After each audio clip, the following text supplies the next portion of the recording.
So yun guys,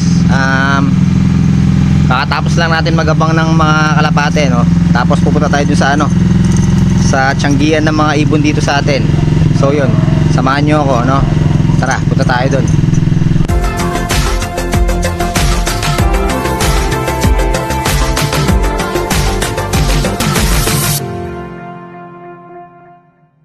Yun mga kaibon, no?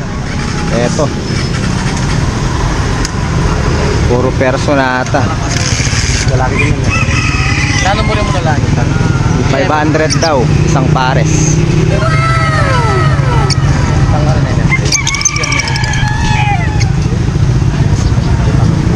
Tapos ito mga ano, kakatail naman.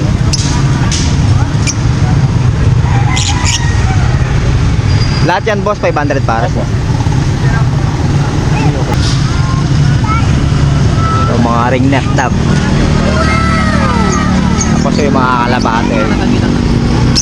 Dami dito, mga kalapatits, mga kaibon. Yung mga manok. Ayun o. Kakatail pa dun.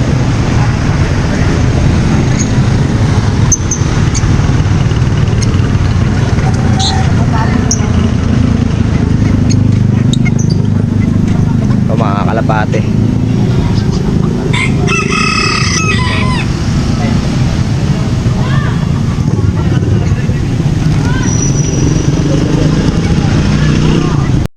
So yun mga kaibon, kukunin natin itong dalawa. Mukhang magkapares naman eh. Mga kalapatid, ito ang ganda. Fancy pigeon. Hindi ko namin tawag dito, pero ang ganda. Sana magkaroon din tayo ng ganito bahalang araw. Ito po, mga fancy pigeon, ang gaganda.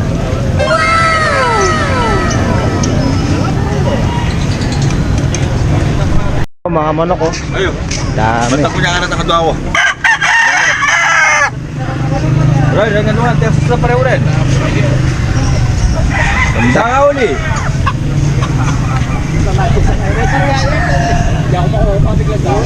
Magkano mga Texas dito boss?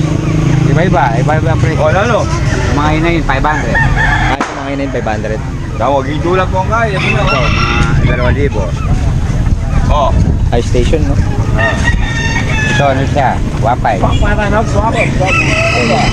May low budget, may high budget. Hira oh yun no? Ganda.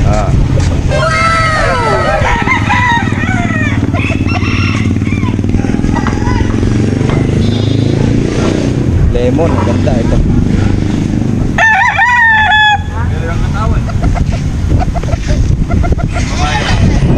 Bonsai oh. Gaganda.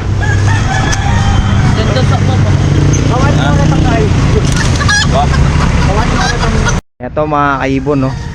Ang dami. 600 lang daw pares. May mga pale follow ito. Opaline pale follow, blue opaline pale follow, green pale follow, mga personata, par blue opaline. Dami. Gaganda, murang-mura. 600 pares na. Tapos parakeets ito. 400 naman yung pares dito.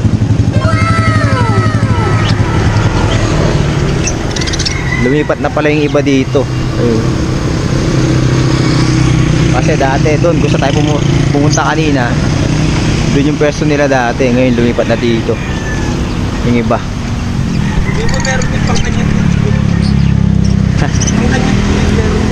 Ayan, meron din daw mga isda dito. Ayan oh. Mga goldfish.